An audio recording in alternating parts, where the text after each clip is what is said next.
You mentioned in your introduction your fascination with the subject, but obviously it's a very long journey to get from being fascinated with something to where we are tonight. Could you tell us a little bit about how long the journey took, and particularly the research that you did, because I know that you did a massive amount of research. Well, I would say it took about 3 years to get to the point where I felt like I was in a position to be able to write the script. So 3 years of reading and meeting people and interviewing and legwork and meeting people who knew the Duchess or the Duke, watching every documentary ever made, going to archival libraries, doing tons and tons of research, meeting anyone who had a letter, who owned a letter, who had a connection to somebody who had a letter. I did read an enormous amount of letters because in spite of all the books that had been written about Wallis and Edward VIII and the royal family and this period of time, I found that reading the letters was the most insightful way into the story and the best way to get to know them, because when you write letters to somebody, you don't know that someone else is going to read them, just the person you're writing the letter to. So you get to have an insight that you wouldn't have by reading a book that someone's writing knowing that other people are going to read it. And I mean, I think it's very refreshing as someone who grew up in this country and was, told a certain history of the relationship, and, we were all sort of given the story of Edward who gave up everything for her. Telling it more from her point of view and, giving us some insight into what she gave up, is that something that evolved during the research, or were you always kind of more interested? I think I was drawn into the story by first trying to understand why a person in such a powerful position would give up something like that for love. It seemed like such a huge sacrifice, and in a way, to me, I thought it was incredibly brave because men are power-seeking creatures by nature, and most of them are fighting their way to the throne. So the idea that someone would give up this perceived power of position for love was fascinating to me. So I was trying to uncover what I perceived to be this great romance, and in the uncovering of the story, I saw a whole other point of view, and I saw what she went through. I saw how she ran away from it. I saw how she saw the writing on the wall and knew that it was all going to go tits up. Excuse my French. It was, to me, when Wally goes to Alfaya's office and says, I think it's important to tell the story from her point of view, that was really the conclusion I came to at the end of all my research. And at what point did you decide to integrate in the more modern story, the story of Wally?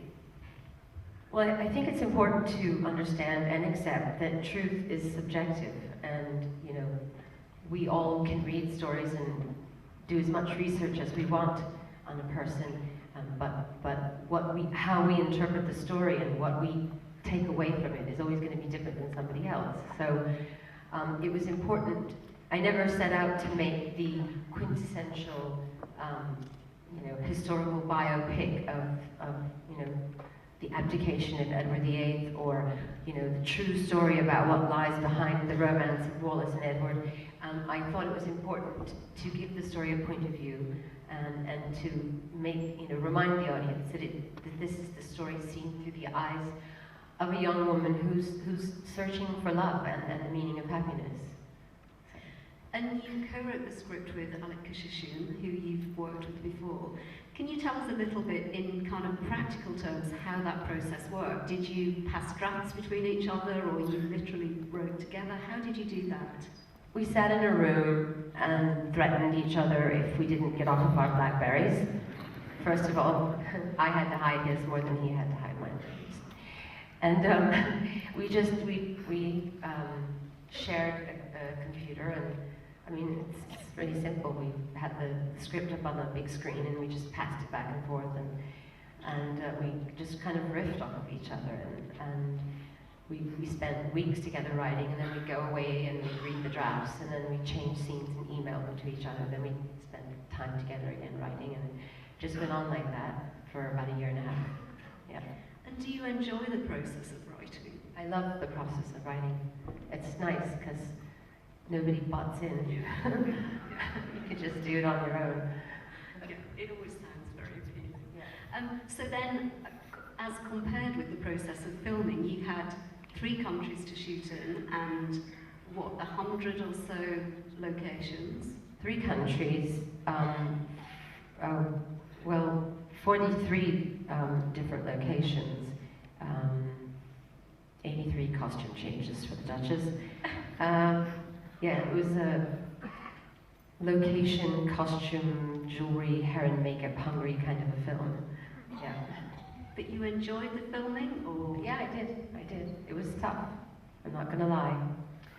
But I did enjoy it. One of the things I wanted to ask you about is the visual style of the film, which I think is beautiful. Particularly, I wanted to ask you about your choice of cinematographer and the decision to shoot on different stocks and different gauges. Can you talk us through some of the thinking behind that? I'm glad you're mentioning Hagen Bodansky. He is a brilliant cinematographer, and I was really lucky to have him. I love his work. He shot Young Victoria and Lives of Others, which I think are both brilliant movies. So I chose to shoot it on, the majority of the film on 35mm, and then I wanted to use the 16mm as a kind of punctuation mark in scenes when I wanted to come closer and have a sense of greater intimacy.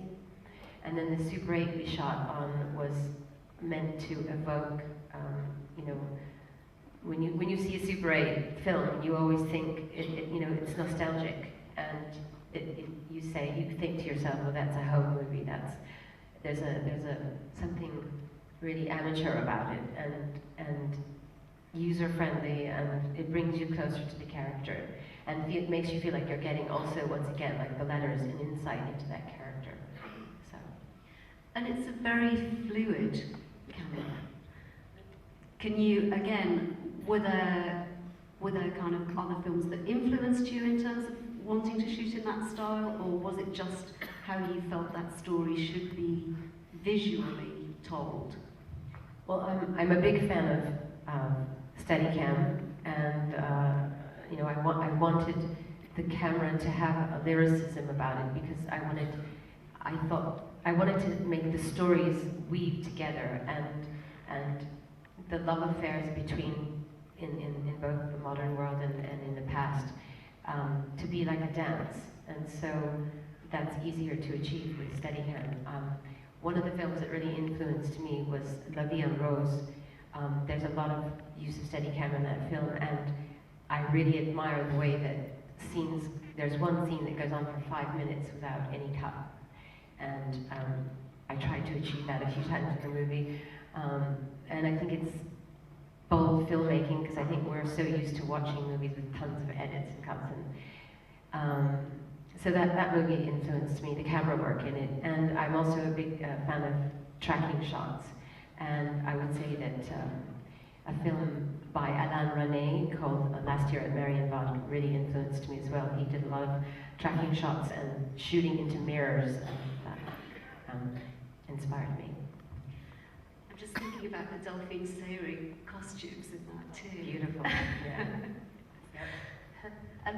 I think we'll talk about costumes in a moment, but before that, can I ask you about the casting of the film, and particularly, obviously very pivotal who you found to play Wallace. How easy was it to find Andrea? That was, getting to Andrea was a long, arduous journey. I met with a lot of actresses, a lot of really great actresses. This was really painful for me, because a lot of actresses I really wanted to work with came to meet me, and it was really hard saying no to them because they just weren't right for the part. And I had brought up Andrea's name several times, and many people frowned at me because they said she's too young, she can't play that kind of an age range, etc. And I saw her playing Margaret Thatcher, and and I thought she was so brilliant, and I thought she transformed herself in that film, and so I met her, and when she walked in the room, to me, she was the Duchess. She had dressed, and you know, in the way that the Duchess had dressed and done her hair and makeup, and her long neck, and the way she moved her hands, and her carriage, and the combination of steeliness and fragility that she had. I was, you know, I was thrilled, because in my head I was thinking, oh my God, I found her. So. And just a little about working with actors. I mean, obviously you've acted yourself. Do you think that makes a difference in terms of how you interact and direct your actors? Yes, I always appreciated working on films where the director gave me as much support and direction as possible, and gave me as much information about my character as possible. I think actors want direction. They want, even if you disagree with it, in the end, they want to know what your point of view is. So I try to be that for my actors. And I think I would be in dereliction of duties if we didn't talk about the costumes, which are absolutely divine. Yes. And you worked with Ariane Phillips, again, someone who you've worked with. Yeah, I've worked with Ariane for years and years. She's done a lot of things with me, all of my shows and tons of videos and photo shoots. And she's done a lot of great films herself. And I think she has impeccable taste. And I had to do a lot of begging to get her to move to London for 6 months, but she did, and I was really lucky to have her. She did an amazing job. And some of the Duchess's costumes are recreations of actual costumes that she Yes, both V&A and Christian Dior, who designed a lot of clothes for her when she was alive, recreated a lot of the wardrobe for us. We're very grateful for that. So are we. And then the last thing I wanted to ask you was, and I guess it will touch on some of the things that you've talked about already, really what you hope that people will take away from the film.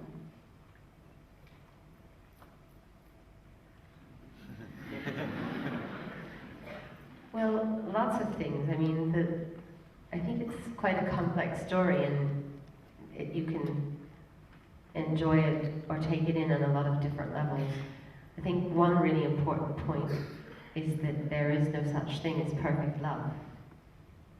And if you think so, then you're in for a rude awakening. And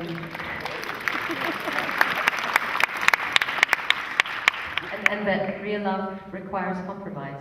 And the other thing is the other message or idea that I hope people come away with is that nothing is what it seems. That you could read a story or hear about somebody or know about someone or something, and you know, there's always many sides to the story. So it pays to investigate and do your research, and before you come to a conclusion about somebody or something, make sure you've gathered as much evidence as possible. That sounds like a great note to finish on. Congratulations on the film, and thank you so much for being here.